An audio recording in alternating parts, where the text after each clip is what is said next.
atooraha badda lido waxaa diyaaruna inaan shacabkeena difaacno.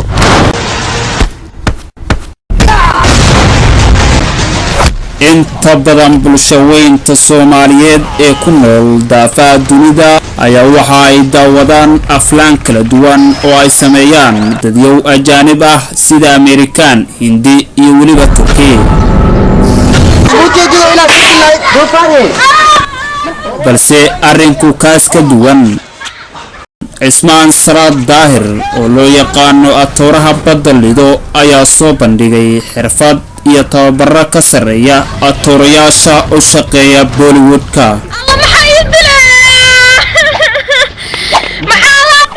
waxa uu dhawaan soo saaray filim inta badan dadyowga Soomaalida iyo ajaanibta ay malaysan waayeen in Soomaaliya gudaheeda lagu sameyn karo akshiinadan kala duwan.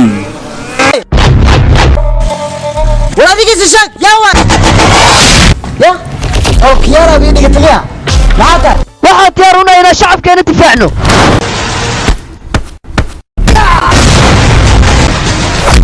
mar aan ka waraystay arrimo la xiriira dhibaatooyinkii uu ka soo maray filimkan inta uu jiritaankiisa ku dhex jiray ayaa waxa uu sheegay atooraha badda lido kusoo dhawo wakaalada wararka Badweyn iyo Cadaani Media. maasha Allah waa dhawahay dhamaan ummadda Soomaaliyeed waa salaamaya gaar ahaan waxa salaamaya bahar saxaafada dhamaan waxa kale salaamaya dhalinyarada Soomaaliyeed.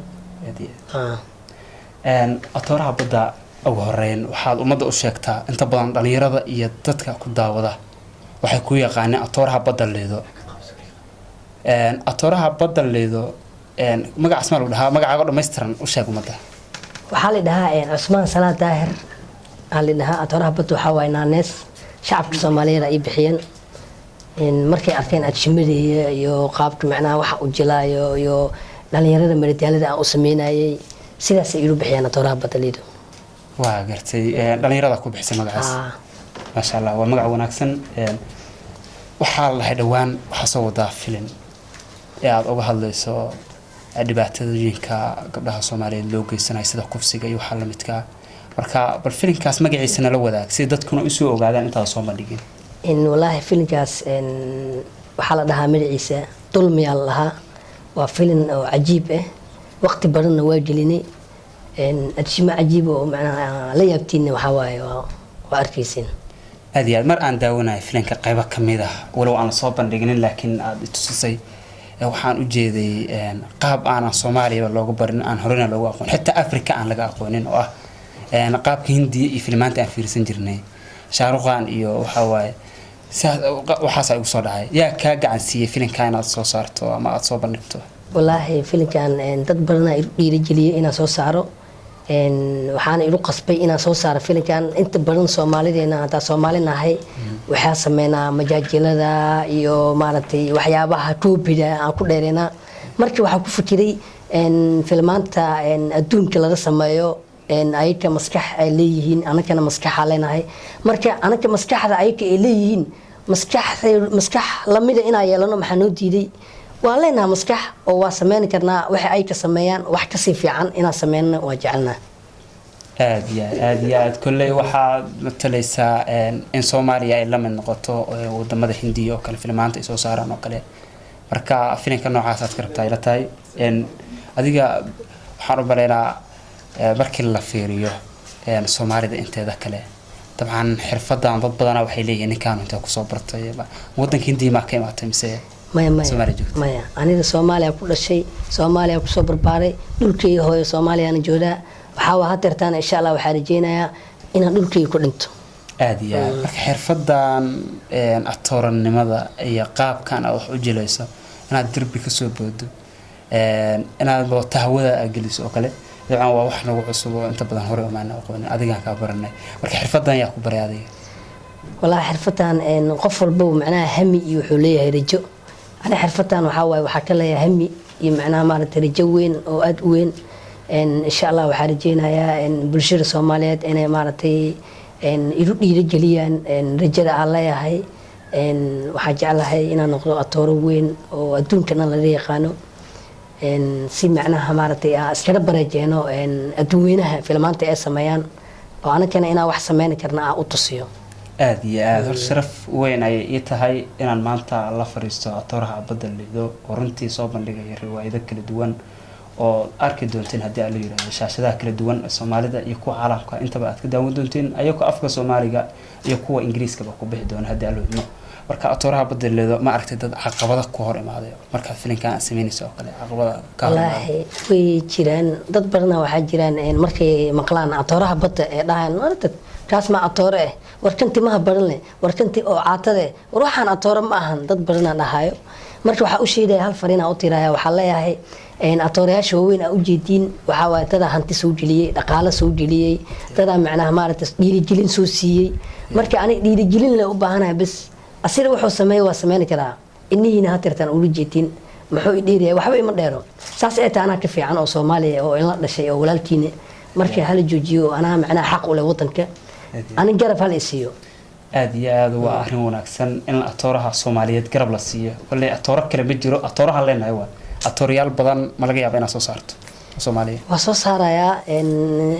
معناها صومالي وين تمو هل أطورك مش خينا يو مركي أنا معناها رجلي أي جارو تدبرنا وحجي أنا مرتي أي كان جعل إني أطور نقرأ لكن عفسنا يو مركي وحالها عفسناها صار كعة صار صعرة ونقولي سين رجلي إنه جاري سين. aad iyo aad waa arrin wanaagsan waa ku daydaan leenahay atooraha badda leedo si aad u noqoteen atoorayaal badan oo Soomaaliya u soo baxay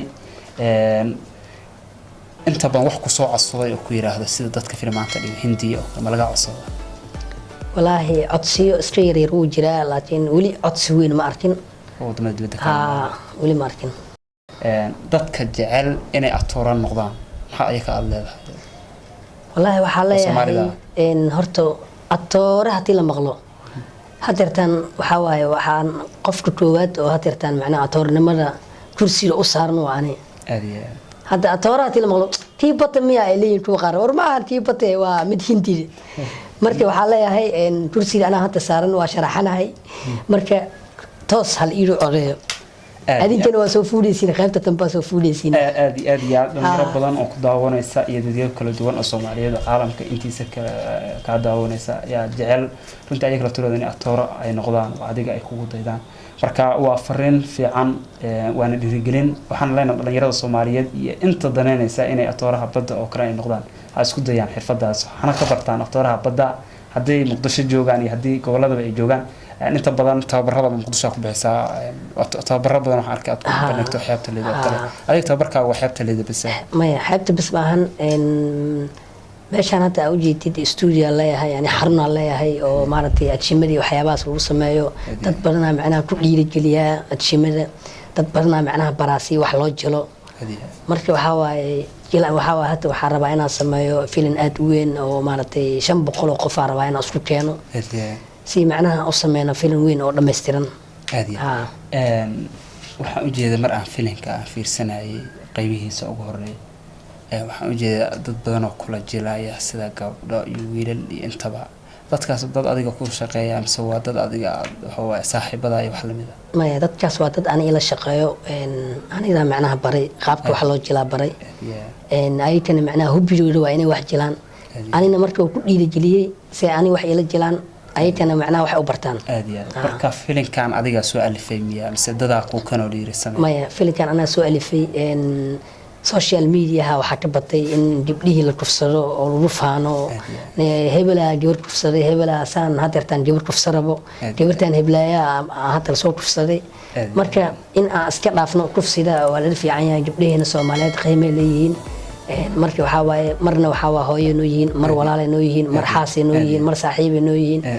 wax walba noo yihiin markii waxa waaye waxa leeyahay dhalinyarada Soomaaliyeed ay joojino kuwa kufsanay gabdhaha waxa waaye anaka mana mid aho nama matalan aadiya atooraha badda lido marka filimka jilayso oo kale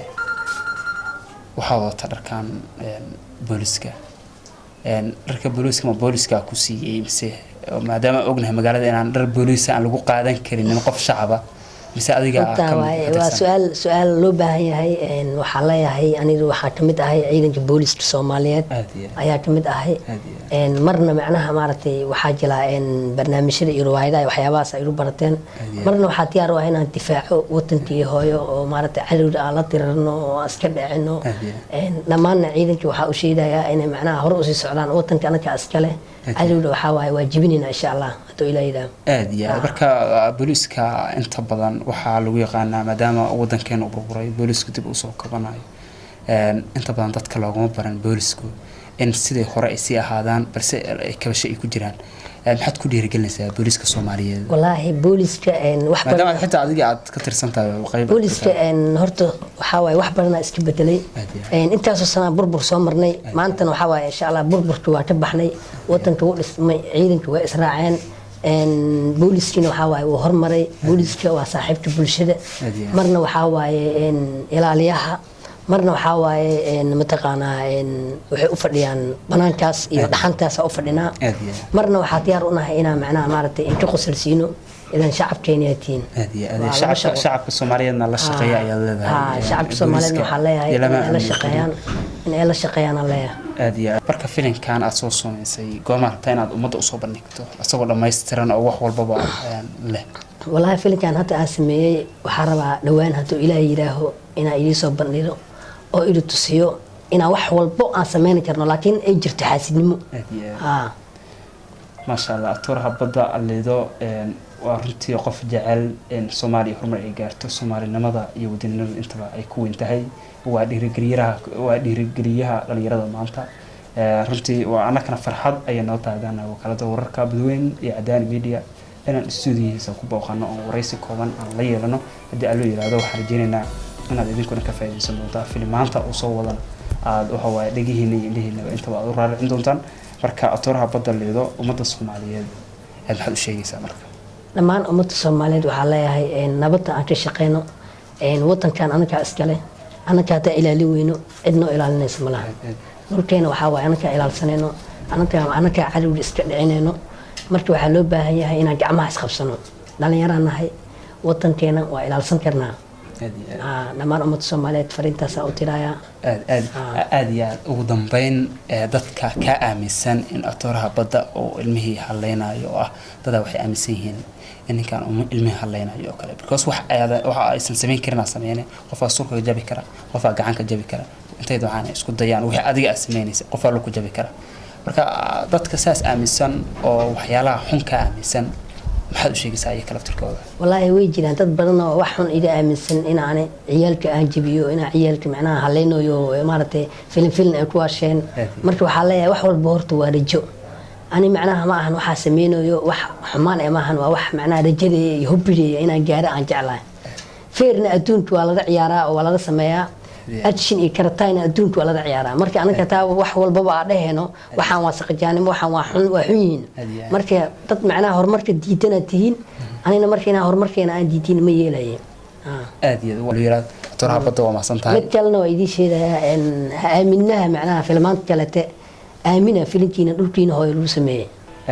aad iyo aamina wadankiina iyo filmaanta iyo atoorayaashiina atooraha badda soo saar doona hadii la yiraahdo waa maasantahay atooraha badda thank you